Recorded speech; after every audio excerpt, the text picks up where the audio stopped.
El grito de horror se ahogó en mis labios.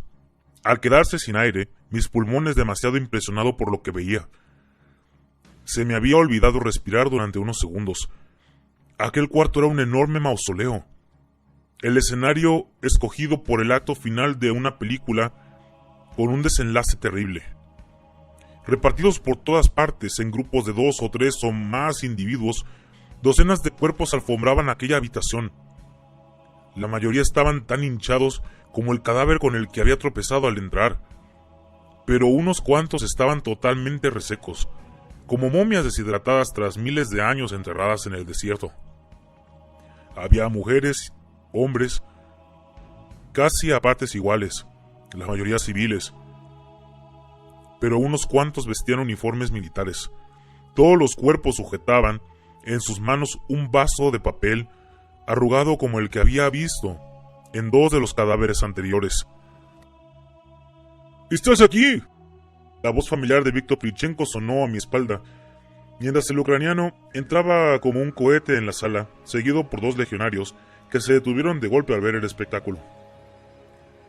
«¿Cómo diablos has llegado hasta aquí?», preguntaba el ucraniano, mientras me palpaba todo el cuerpo para asegurarse de que estaba en una pieza. «Si no llega a ser porque te oí gritar como un loco, nunca te habríamos...» La última palabra de Prit se quedó flotando en el aire cuando contempló la escena al levantar la mirada. «¿Pero qué diablos?», dijo uno de los legionarios. Una terrible sospecha empezaba a tomar forma en mi mente. Apartando con extrema precaución un cuerpo, me acerqué hasta una mesa situada en medio de la sala. Sobre la misma reposaba una enorme tartera militar con docenas de botellas de refresco vacías a su alrededor. Al acercarme más, pude ver que debajo de la mesa había otras 2 botellas de cristal, más pequeñas, que habían rodado hasta ahí. Cogí una de ellas y la iluminé con mi linterna. Una sonriente calavera con 2 tibias cruzadas impresas sobre fondo naranja me contemplaba imperturbable, justo por encima de una fórmula química y el logotipo del hospital. Sobre esa etiqueta alguien había rotulado a mano ácido cianhídrico. «Suicidio colectivo», murmuré mientras dejaba de caer la botella en el interior de la tartera. Los restos de líquido que pudiesen quedar ahí se habían evaporado hacía mucho tiempo, pero no me cabía la menor duda de que en algún momento aquella tartera estuvo llena a rebosar de refresco mezclado con el potente veneno. «¿Pero quiénes son? ¿Y por qué?», se preguntó Víctor perplejo. «Supongo que son los últimos supervivientes del gobierno de la Comunidad de Madrid». Tank dijo que su convoy de evacuación nunca llegó a Barajas. Mi mirada se paseó por aquellos cuerpos sucios y delgados vestidos de traje y corbata. Lo más probable es que su convoy de evacuación no llegase a salir nunca de aquí. Se olvidaron de ellos. Joder, silbó entre dientes el mismo legionario que había hablado antes. Vaya marrón. Tuvo que ser una putada enorme para ellos descubrir que todos los convoyes habían salido. Supongo que se sentían tan seguros dentro de su búnker que ni se les ocurrió echar un vistazo al exterior hasta unos cuantos días más tarde. Me detuve al lado del cadáver de una mujer de mediana edad, sentada en un carísimo sillón, con los brazos caídos a los lados y la cabeza apoyada en la barbilla. Iba elegantemente vestida, y de su cuello colgaba un costosísimo collar de perlas, parcialmente cubierto por una media melena rubia, sucia y apelmazada. Estaba casi seguro de saber de quién era aquel cuerpo. Antes del apocalipsis la había visto en la prensa en infinidad de ocasiones. Me estremecí.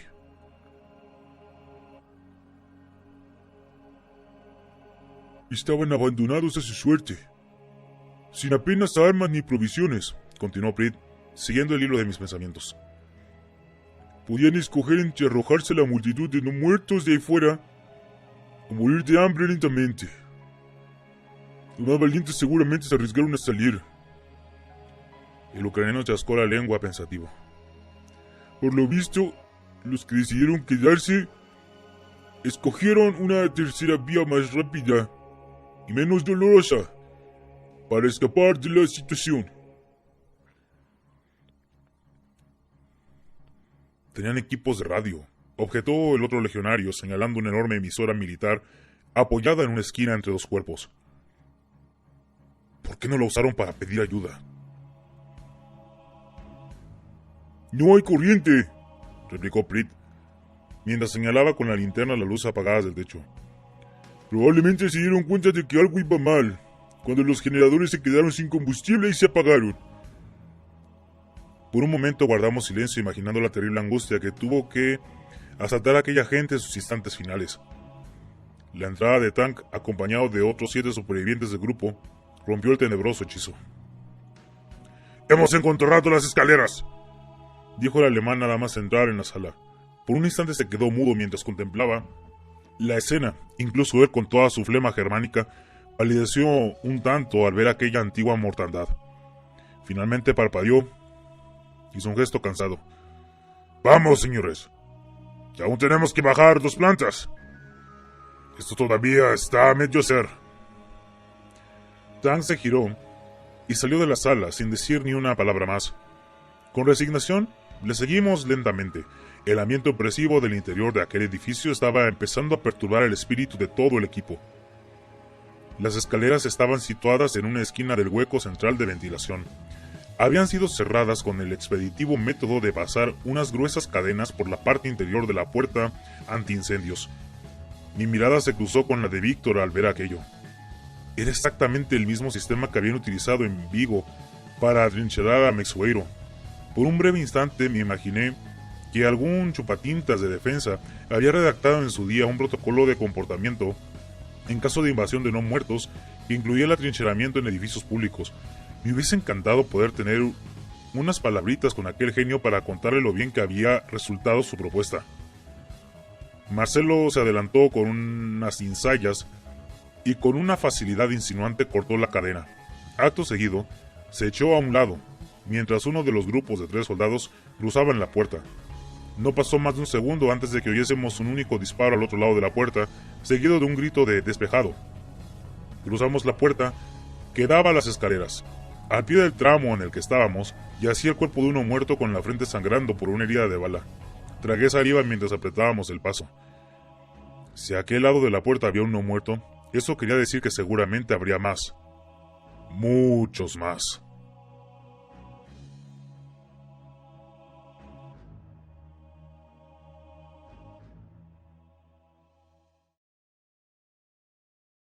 Por un clavo el reino se perdió. Por un accidente estúpido provocado por el pánico de una chica aterrorizada que trataba de salvar su vida, el caos salió de la caja de Pandora una vez más. Pero en aquel momento nadie, ni siquiera sus protagonistas, eran conscientes de ello, ni lo serían. Eric y Basilio Rizari recorrieron rápidamente el primer laboratorio escrutando, al pasar hasta el último rincón. Al llegar a la puerta situada al fondo, Basilio le hizo las señas a Eric para que se pusiera frente a esta. Con un mudo gesto de asentimiento, el pelirrojo se colocó a 2 metros de la puerta, sujetando la vereta. Con las 2 manos, Irizarry, por su parte, se acercó cauteloso al pomo y se pegó a la pared. Si aquella maldita chica les esperaba agazapada al otro lado tratando de sorprenderlos con algo, se iba a quedar con las ganas. Alzó sus ojos hacia el belga y levantó 3 dedos. Con su mano derecha sobre el pomo, contó mentalmente 3 segundos y a continuación le dio un fuerte tirón apartándose de un salto. Un montón de cosas empezaron a suceder en muy pocos segundos. La primera fue que alguien totalmente desnudo salió disparado como un ubus, nada más abrir la puerta. Algo, no alguien, se corrigió Eric, totalmente aterrorizado a contemplar al no muerto que iba hacia él. En ese momento el belga cambió la agradable y cálida sensación de excitación sexual que disfrutaba por un miedo frío y pegajoso. Con los ojos desorbitados, levantó la vereta e hizo 2 rápidos disparos a bocajarro contra el no muerto. El primer proyectil atravesó el cuello de la criatura, liberando un espeso chorro de sangre negra. El segundo disparo le acertó en medio de la cara, dejando un enorme boquete sanguinolento donde hasta hacía un segundo había estado su nariz. El no muerto se derrumbó como un fardo, pero Eric no tuvo oportunidad de relajarse, ya que otros 3 salían en tromba por la puerta. Maldiciendo en francés, el pelirrojo comenzó a retroceder mientras volvía a disparar su arma, a pocos metros de las criaturas. Un chorretón de sangre salió como un surtidor de la cabeza abierta de uno de los no muertos. un africano enorme de más de 2 metros, y salpicó la víscera plástica del casco de su traje de aislamiento, cubriéndolo por completo. Eric pasó la mano enguantada por la visera, pero el resultado fue aún peor, ya que le empañó de todo. Una mano como una garra le sujetó el brazo. A ciegas, el belga se giró y descargó un golpe seco con todo el codo contra algo, mientras disparaba a ciegas contra otro bulto que se le acercaba. De repente notó como algo le aferraba a unas rodillas desde atrás, y justo al mismo tiempo un dolor intenso como una quemadura le subía desde la pantorrilla. Girándose, el belga disparó 2 veces contra el no muerto que, después de rodear la mesa, le había sorprendido por la espalda. El sudor corría a chorros por su cara, y la temperatura dentro de aquel condenado traje aislante parecía haber aumentado 1.000.000 de grados, más o menos. Además, la maldita visera, empapada de sangre, no le permitía ver más que un estrecho ángulo justo enfrente de él. De ahí que aquel cabrón hubiese podido sorprenderlo desde atrás. Un aullido desgarrador le heló la sangre. Arrinconado contra una esquina, Basilio Irizarry, desarmado, se enfrentaba a 2 no muertos que le acosaban simultáneamente. El contramaestre, con los ojos inyectados en sangre, lanzaba unos puñetazos que hubiesen podido matar a un buey, siquiera parecían notar su efecto. Los no muertos no solo hacían el menor gesto por esquivar los manotazos, sino que ni siquiera parecían notar su gesto. Irizarry lanzó un demoledor uppercut contra el no muerto de su derecha. La mandíbula de la criatura chasqueó como un cepo oxidado, y los fragmentos de dientes rotos volaron por el aire. El otro no muerto aprovechó el momento en el que el marinero tenía el rostro extendido para clavar sus dientes en el antebrazo de Basilio. Los colmillos de la criatura perforaron fácilmente el delgado plástico del traje aislante y la fina camisa de algodón del disfraz de enfermero. Basilio se giró como un tornado y le sacudió una patada demoledora que hubiese merecido la aprobación del mismísimo Chuck Norris. La criatura caía como una tortuga boca arriba. Trató de levantarse de manera torpe mientras masticaba con frustración un fragmento del bíceps de Irizarry que había quedado en su boca. ¡Eric! El grito de Basilio era desgarrado. ¡Ayúdame de una puta vez, joder! El belga, con una expresión ausente en el rostro, disparó contra el no muerto del suelo. La criatura murió del todo con una mandíbula a medio cerrar y un trozo del brazo de Irizarry asomando de su boca como una pequeña lengua rosada y juguetona. Aquella imagen, incluso en medio de aquella situación, arrancó una sonrisa sádica del rostro del pelirrojo. Los 2 últimos no muertos estaban en ese momento totalmente volcados sobre Basilio, y uno de ellos, o el propio Basilio, esto Eric nunca lo sabría, le había arrancado el casco del traje. El belga disparó 2 veces sobre uno de ellos, que se derrumbó como un monigote de trapo, pero el otro fue más rápido y clavó sus dientes en el cuello del contramaestre. Con un rugido ahogado, Basilio Irizarry hizo un último esfuerzo y lanzó el cuerpo de su agresor por encima de la mesa, arrastrando a su paso un montón de probetas, matraces y microscopios que se estrellaron en el suelo con un estruendo enorme. Eric aprovechó ese momento para vaciar las 2 últimas balas de su beretta sobre el cuerpo retorcido del no muerto. Con la velocidad de una cobra, se giró de nuevo, pero ya no quedaba nadie en pie en el laboratorio, excepto él. Un total de 6 no muertos yacían en el suelo, con las cabezas reventadas por sus disparos. Basilio Irizarry se había dejado resbalar lentamente y yacía sentado en el suelo, con la espalda apoyada contra la pared. Eric observó fascinado cómo de la herida de su cuello salían chorros de sangre a impulsos regulares cada vez que el corazón de Basilio latía. ¡Eric! La voz de Basilio sonaba extrañamente encharcada. Un grumo de sangre roja asomaba de su boca y le resbalaba por la comisura de los labios hasta el cuello, donde se fundía el reguero de entre sus dedos apretados. ¡Ayúdame! ¡Levántame! ¡No puedo! ¡Eric! El belga se señaló el casco del traje, y por signos le indicó que no lo oía. Luego meneó la cabeza y levantó la mano, despidiéndose de Irizarry. ¡No puedes, cabrón! ¡No! ¡No puedes! ¡Sácame! No te puedo oír bien, Basilio, dijo Eric desde dentro del casco. Y no sé si tú me oyes bien a mí, pero esto ha dejado de ser divertido. Estoy cansado, estoy caliente, Me apetece una cerveza fría.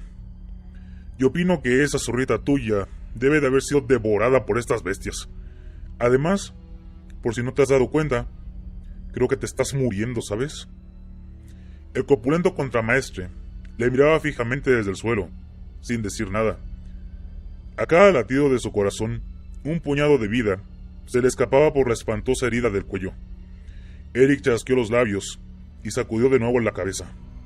«Tengo que ir, mi amigo», dijo mientras se agachaba y colocaba la vereta descargada en la mano libre de Basilio, sin dejar de parlotear alegremente.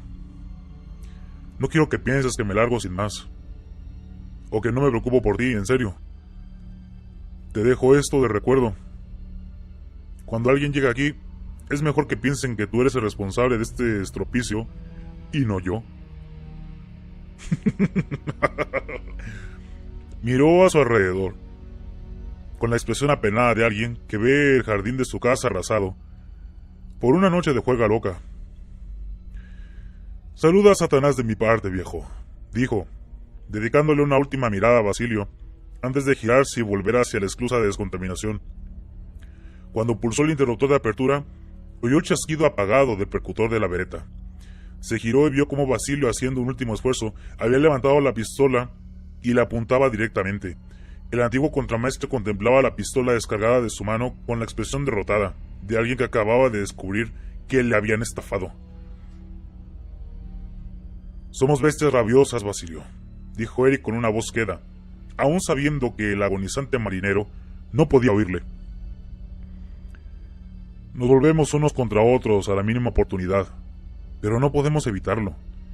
Mira incluso estas putas islas. ¿Qué es lo primero que hicieron los supervivientes cuando se organizaron? Empezar a matarse entre sí.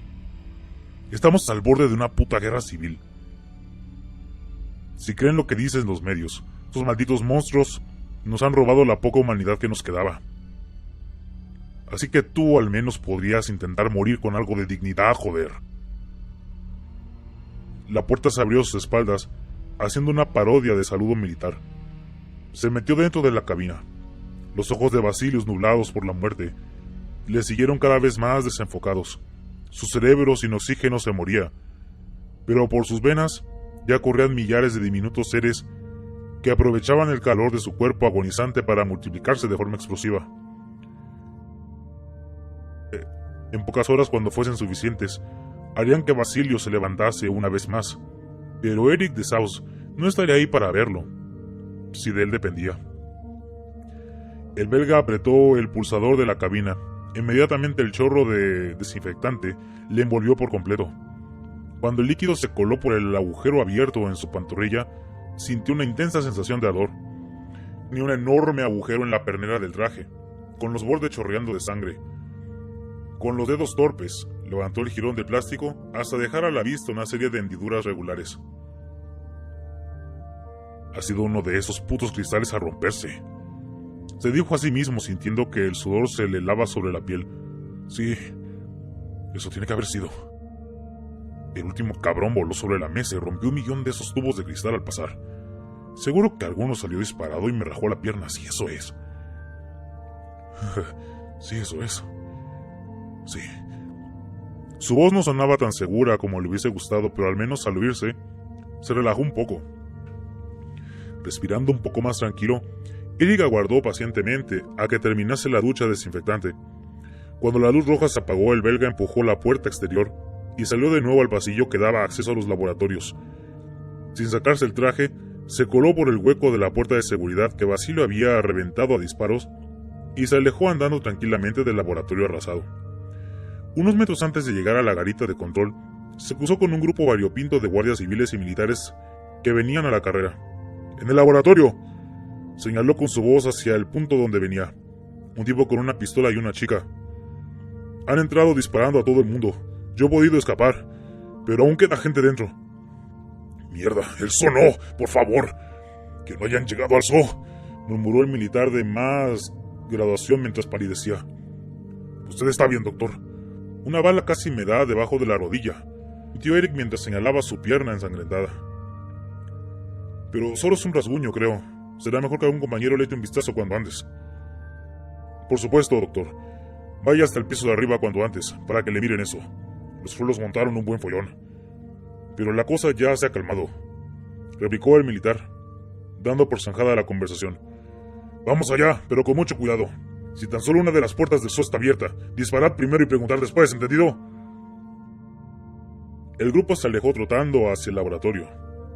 Con una sonrisa satisfecha, Eric se sacó el casco del traje de aislamiento y por fin pudo apartarse de su rostro los mechones de pelo empapados en sudor. Al pasar por el puesto de control, dejó el traje apoyado sobre el mostrador y cruzó cojeando el arco detector de metales. La condenada herida de la pierna le dolía cada vez más y notaba cómo latía a cada paso que daba. 2 minutos después, Eric atravesaba las puertas del hospital, convertidas en un caos absoluto, con docenas de militares entrando y saliendo y colas enormes de enfermos amontonados en pijamas sobre la acera. Silbando entre dientes, se alejó hacia el centro de la ciudad, arrastrando ligeramente la pierna derecha al andar. Quizás sea una buena idea desinfectarla al llegar a casa, pero al instante corrigió. ¿Qué diablos? Tan solo es una mierda de corte. No es una mierda de corte y lo sabes perfectamente bien, gilipollas. Es una puta mordedura. Aulló la parte razonable y la lógica de su mente. Y si fuese sabio te pegarías un tiro ahora mismo, desgraciado. No, seguro que solo es un corte. Recuerdo perfectamente cómo me corté con uno de aquellos cristales, se dijo a sí mismo tajante, y le sacudía la cabeza. Estás mintiendo, aulló la vocecilla, pero esta vez de forma mucho más débil. Eric llevaba oyendo voces en su cabeza desde los 14 años y había aprendido a no escucharlas. ¿Puede esperar un rato? Eric se dio cuenta en ese preciso instante de que antes de ir a casa, lo que deseaba desesperadamente era un trago. Parecía una idea muy buena. ¿Qué cojones? Era una idea colosal. Era la madre de todas las análisis brillantes ideas de la historia. Quizás un par de copas le calmasen el dolor de la pierna, donde millones de pequeños callados de pastor se multiplicaban en aquel preciso instante, aunque él no lo pudiese ver. Y puede que, de paso, acallasen aquellas jodidas vocecitas que gritaban en su cabeza y que no le dejaban pensar con claridad. Y además, quizás deshicieran la bola de hielo en que se habían transformado sus testículos. ¿Qué coño? Valía la pena intentarlo. Por un clavo el reino se perdió. Por un solo clavo. Un único y jodido clavo.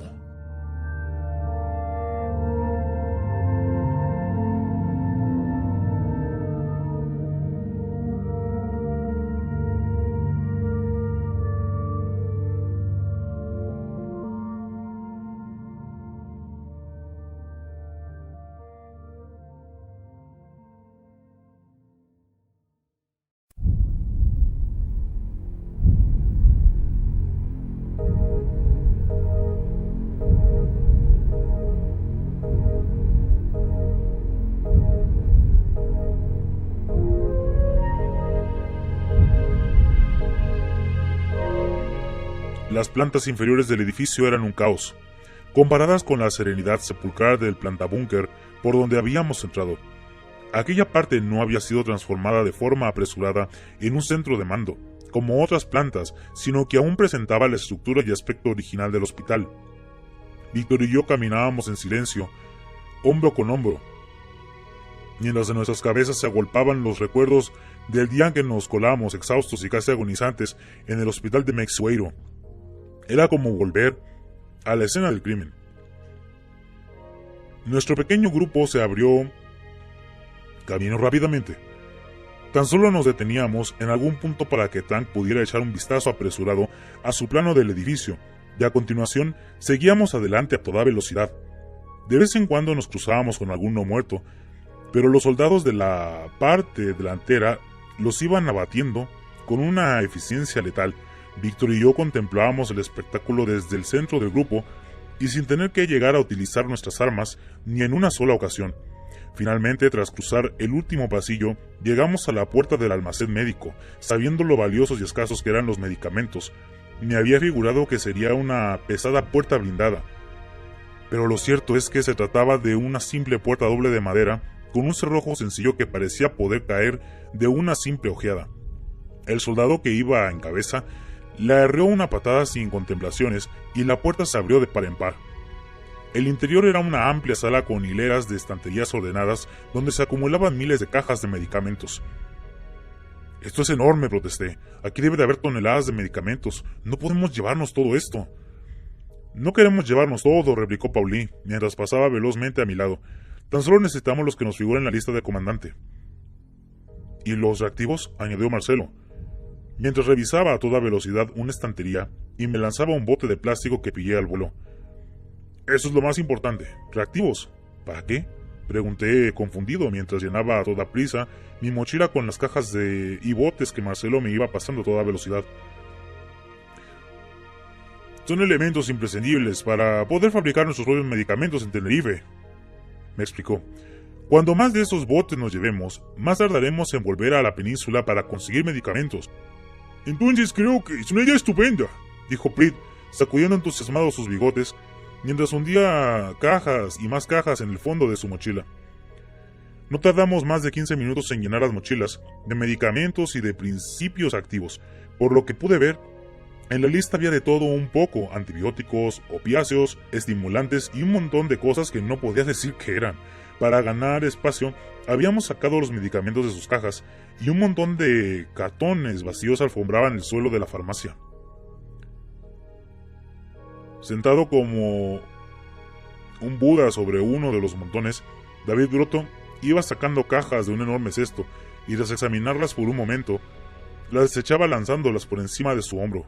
Finalmente dio un giro de alegría al encontrar lo que estaba buscando. ¡Estupendo! Ya pensaba que no iba a encontrar de estas. Se levantó de un salto y se acercó hasta nosotros. Desenroscando la tapa de un bote, sacó un par de pastillas de un color blanco anodino y se metió una en la boca con un inconfundible gesto de satisfacción. A continuación me ofreció el frasco. ¿Quieres?, me dijo. Creo que nos puede venir muy bien. ¿Qué son?, pregunté con desconfianza. Metanfetaminas, replicó Broto, guiñándome un ojo. Sin sueño, sin hambre, sin sed y con los sentidos más alerta que un indio apache. ¡La bomba, amigo! No quería ningún tipo de drogas en mi organismo, así que negué con la cabeza, pero Prit se adelantó y sacó un par de pastillas del bote con gesto decidido. Se puso una de ellas en la boca y me alcanzó la otra a mí. «Tómala», me dijo con expresión seria. «Y déjate de estupideces. Cualquier ayuda en estos momentos nos viene genial. Incluso aunque sea dopándose. No sabemos cómo vamos a estar las próximas horas». Comprendí la lógica del ucraniano y me tragué la píldora que me ofrecía. No noté ninguna sensación en el momento, pero supuse que los efectos tardarían un rato en aparecer. Me levanté mientras colocaba la mochila en la espalda. Pesaba bastante más de lo que había pensado y resoplé cuando Prit me pasó la linterna y la Glock que había dejado apoyadas descuidadamente en el suelo. «Esto pesa 1 tonelada», protesté. «Voy a estar sudando como un toro dentro de 5 minutos». «No seas gallina», dijo alegremente Víctor, mientras se echaba al hombro su mochila tan llena como la mía. «Ya Ludmila levantó todas las semanas 40 o 50 sacos de patatas de este tamaño en la procesadora de los clocks donde trabajaba. Claro que mi tía Ludmila pesaba 115 kilos, tenía un ojo de cristal y era tan fea como una pesadilla», apostilló pensativamente el ucraniano, que sin ningún tipo de pausa se lanzó a contar una delirante historia sobre su tía Ludmila, un pajar incendiado y una vaca lechera atrapada en un pozo de barro. Escuchando el barroteo incansable de Víctor sobre su familia, me pregunté si aquello sería un indicio de que la metanfetamina empezaba a hacer efecto. Recé para que no fuese así, porque de lo contrario me veía estrangulándolo en menos de 10 minutos. «Entonces mi primo Sergei, que todavía estaba desnudo, salió por la ventana con un asadón y...», estaba diciendo Víctor cuando sonaron 2 disparos al otro lado de la línea de estanterías. En menos de un segundo el ucraniano cesó su alegre cháchara, con un gesto sacó y amartilló su HK y se deslizó sigilosamente hacia el lugar donde habían sonado las descargas. Yo traté de seguirle, medio sepultado por la mochila, mientras Marcelo se desembarazaba a toda velocidad de la suya para poder manejar el MG3 con más comodidad. Llegamos hasta la puerta justo cuando sonó una nueva ráfaga de fusil y oímos gritos de alerta. 3 legionarios trataban de contener a un grupo de no muertos que había aparecido en la entrada de la farmacia. Aquello significaba que se nos había agotado el tiempo. Nuestra presencia en el edificio ya no era un secreto. Toda la estructura retumbaba mientras las criaturas aullaban golpeaban las paredes o subían torpemente las escaleras hacia nuestra posición. Se estaban concentrando atraídos por nuestra presencia, y un instante aquello sería un hervidero de criaturas. «Tenemos que salir de aquí», oí que gritaba uno de los sargentos. «La única posibilidad es llegar hasta la planta baja», rugió Tank, tratando de hacerse oír por encima del tableteo de las armas de fuego. «En las fotos de satélite se veían unos cuantos blindados aparcados al otro lado de la explanada, detrás del edificio. Tenemos que llegar hasta ellos y largarnos a toda velocidad. ¡Vamos, vamos, vamos! ¡Cambie Vintage!» Sus palabras nos dieron alas. Galvanizados, formamos un compacto grupo y comenzamos a andar hacia el hueco de las escaleras. Cada pocos metros, un grupo de no muertos surgía de repente, salidos de ninguna parte, pero la disciplina de fuego de los soldados que encabezaban la marcha era perfecta, y aunque de manera desesperadamente lenta, íbamos ganando metros. Si nos hubiéramos encontrado en un espacio más amplio, no habríamos tenido ninguna posibilidad, pero encerrados dentro del edificio, la propia estrechez de las escaleras era nuestra mayor aliada. Las criaturas tan solo nos podían atacar por delante o por detrás, y no más de 2 o 3 a la vez, todo lo cual jugaba a nuestro favor. Acurrucado en el centro del grupo, me concentraba en no perder el peso ni tropezar con ninguno de los cuerpos sin vida que íbamos dejando como un reguero a nuestro paso. El tableteo de las armas de fuego rebotando dentro de los estrechos límites del edificio era tan ensordecedor que nos había dejado prácticamente sordos a todos. Cada vez que uno de los soldados que marchaba al frente necesitaba munición, se veía obligado a volverse y golpear el hombro del que iba atrás, ya que era imposible oír nada. Broto y yo los alcanzamos cargándolos como posesos, mientras que detrás de nosotros uno de los sargentos y Paulí virguerías tratando de llenar los cargadores vacíos con munición que sacaban de una mochila sin dejar de caminar. El resplandor anaranjado de los disparos tenía la oscuridad de un color espectral, mientras los haces de las linternas oscilaban locamente de un lado al otro. El aire olía a pólvora, sangre y sudor. El legionario que iba delante de mí se giró para pedirme un cargador. Justo en ese momento uno muerto apareció detrás de una esquina, rodeó su cuello con unos brazos y lo arrastró fuera del grupo. Oí el grito desesperado de aquel muchacho, pero antes de que nadie pudiese hacer nada, la criatura había clavado sus dientes en el brazo del infortunado soldado. Sin disminuir el peso, Tank levantó su pistola y disparó una ráfaga de tiros contra el no muerto, que cayó desplomado a sus pies. A continuación giró el cañón de su arma contra el soldado herido. «¡No!» fue lo último que le dio tiempo a gritar a aquel pobre diablo antes de que Tank le volase la tapa de los sesos. Me quedé helado. El hecho de saber que aquel hombre estaba condenado desde el momento en que lo habían herido no me había preparado para la brutal reacción de Tank. Era la única alternativa posible, y con toda la seguridad la más humanitaria para el soldado. Pero aún así sentí que la sangre se escapaba de mi cara. Tank se inclinó hacia mí y me dijo algo, pero ensordecido por los disparos no pude entender ni una sola palabra de lo que decía. Un pitido agudo se había instalado a vivir en mis tímpanos, e incluso las detonaciones sonaban amortiguadas, como si hubiese una tonelada de algodón en mis orejas. Alguien me empujó desde atrás y antes de que me diese cuenta, estaba en la vanguardia de un grupo ocupado, el sitio del soldado caído. 3 no muertos abalanzaban a pocos metros de nosotros. Marcelo, situado a mi derecha, llevaba un MG3 cruzada en su espalda. Era imposible utilizar aquel arma de enorme retroceso sin apoyarla previamente en algo, a no ser que el tirador fuese un auténtico Hércules, y disparaba su pistola con sangre fría contra todo lo que se nos cruzaba en el camino. A mi otro lado, el sargento veterano de la cicatriz en el cuello se inclinó hacia mí y me gritó algo. No me hacía falta oírle para saber qué era lo que me quería decir. Apretando los dientes levanté el HK y comencé a disparar. No podía decir en qué momento se empezaron a torcer las cosas. Resulta muy difícil calcular el tiempo cuando estás disparando en unas escaleras oscuras contra todo aquello que se mueve. Es un honor, la verdad. Creo que mi aportación al equipo delantero que abría camino fue muy modesta. La mayor parte de las veces tanto Marcelo como el viejo sargento ya habían liquidado a los no muertos antes de que ni siquiera me diese tiempo para apuntar. Sin embargo, en aquella zona del edificio en la que nos encontrábamos parecía haber menos criaturas, ya que nuestro avance era cada vez más rápido. Posiblemente el sonido de los disparos al rebotar por los infinitos recovecos de las escaleras y pasillos crease un estruendo demasiado grande para que los no muertos nos pudiesen situar con facilidad. En todo caso, y fuera lo que fuese, resultaba una bendición En los últimos 5 minutos habíamos consumido prácticamente la totalidad de la munición no defectuosa que nos quedaba. Algunos soldados ya se habían deshecho de sus fusiles una vez vaciados los cargadores, y se aferraban a sus pistolas de mano con la desesperación de los náufragos pintada en los ojos. ¡Cargadores! ¡Necesito un maldito cargador, joder!, gritó Marcelo a mi lado.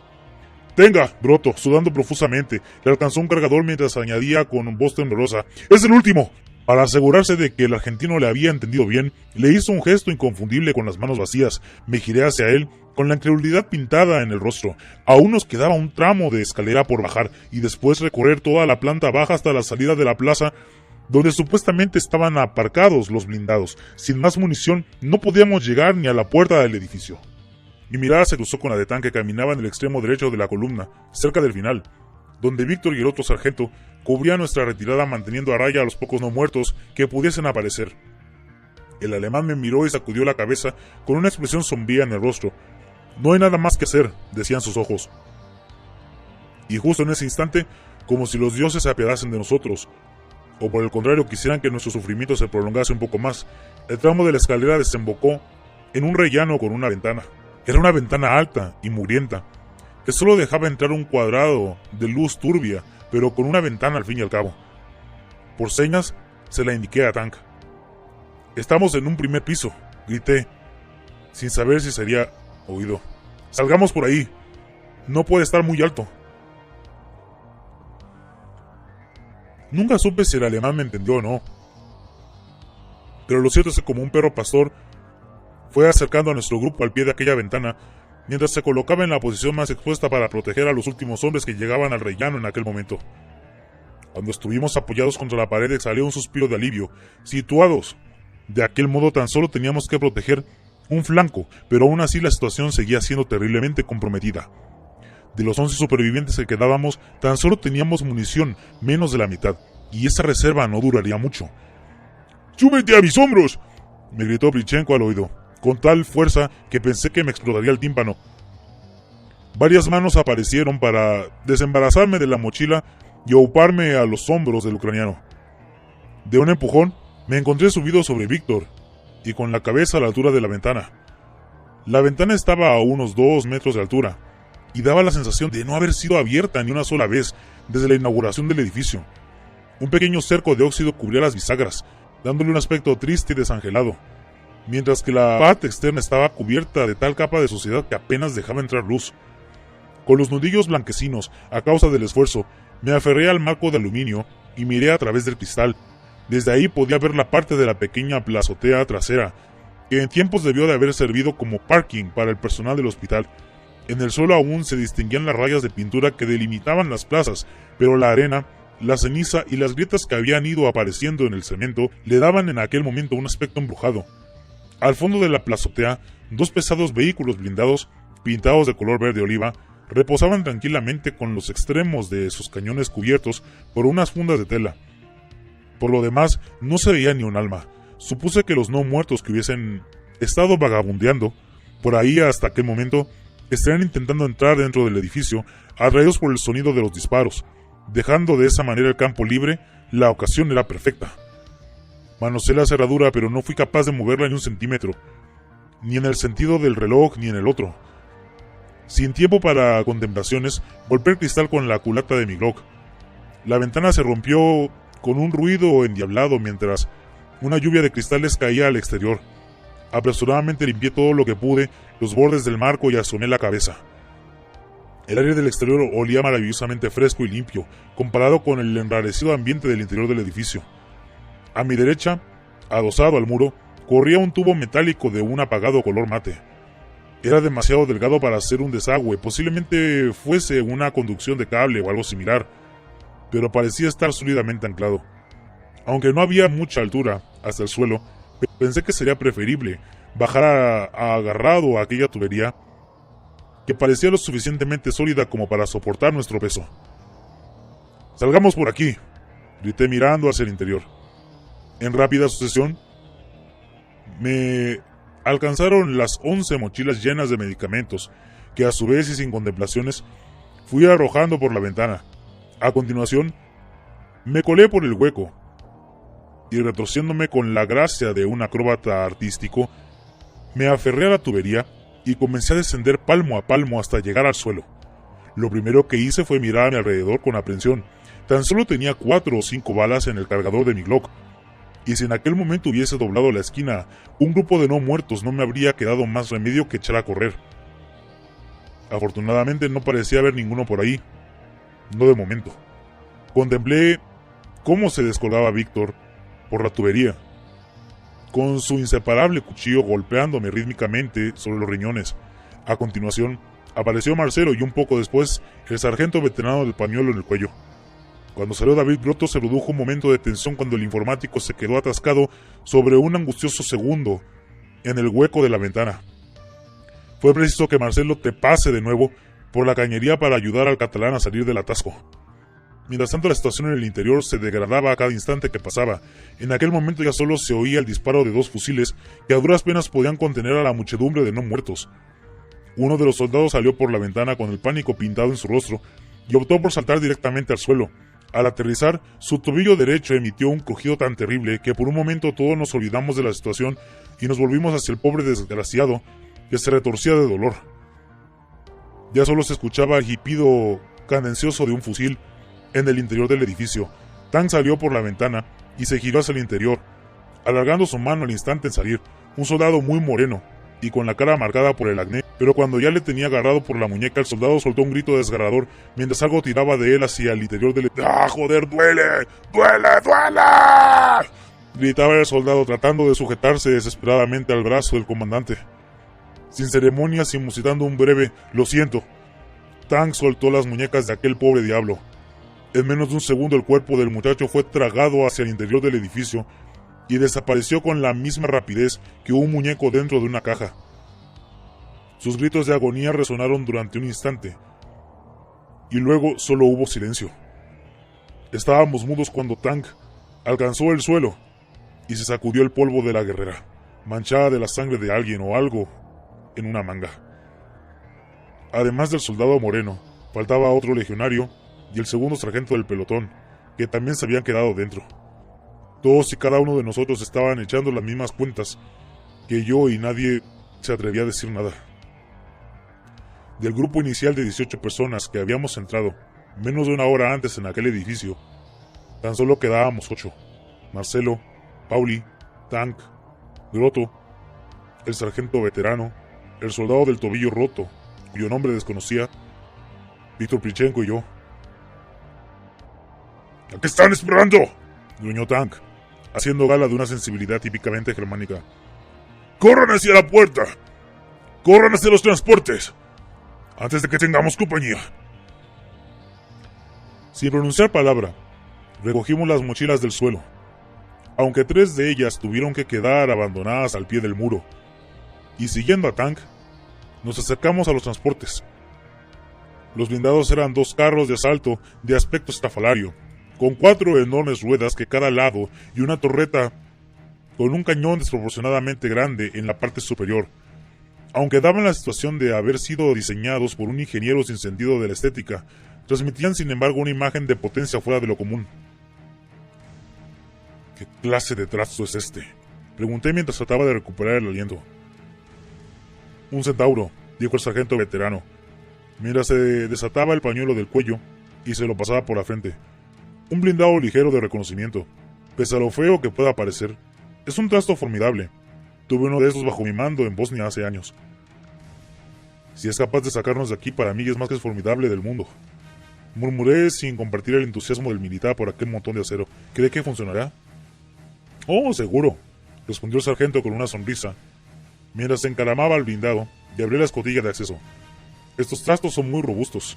Si tiene algo de combustible, seguro que funcionará. Mientras el militar se inclinaba sobre los mandos del vehículo, tratando de ponerlo en marcha, me acerqué hasta Víctor. El ucraniano estaba sudoroso, pero no parecía cansado, y por mi parte, me hice la enésima promesa de dejar de fumar mientras trataba de recuperar el aliento. ¿Por qué crees que los dejaron aquí?, pregunté entre inspiración e inspiración. Buena pregunta, replicó Britt. O bien estos trastos no arrancan, o bien consideraron que no valía la pena llevárselos. ¿Por qué dices eso? Míralos, señaló Prichenko. Tienen un cañón tan enorme como inútil en esta situación. Y además, dentro de ellos no deben de caber más de 4 tripulantes. Y muy apretados. Realmente, en caso de evacuación, al lado de un autobús o de un camión del ejército, no son muy valiosos que digamos. Si tenían pocos conductores, es bastante lógico que los dejasen atrás. Espero que tengas razón, murmuré esperanzado. En ese momento el motor del Centauro soltó un carraspeo asmático seguido de una serie de jadeos mecánicos. Al fin, entre una increíble nube de humo negro, el motor del blindado cobró vida con un espectacular rugido, mientras el sargento le daba unos vigorosos acelerones. ¡Listo!, gruñó el suboficial, satisfecho, asomando la cabeza por la escotilla del conductor. ¡Vámonos de aquí! Entusiasmado recogí mi mochila del suelo para subirme a nuestro vehículo. Ya estaba medio encaramado en el blindado cuando Broto emitió un rugido ahogado mientras abría los ojos como platos. Va a ser que no, sargento, oí que decía Pauli. Salga del blindado y que pueda ver sus manos. ¡Vamos! Estupefacto levanté la cabeza.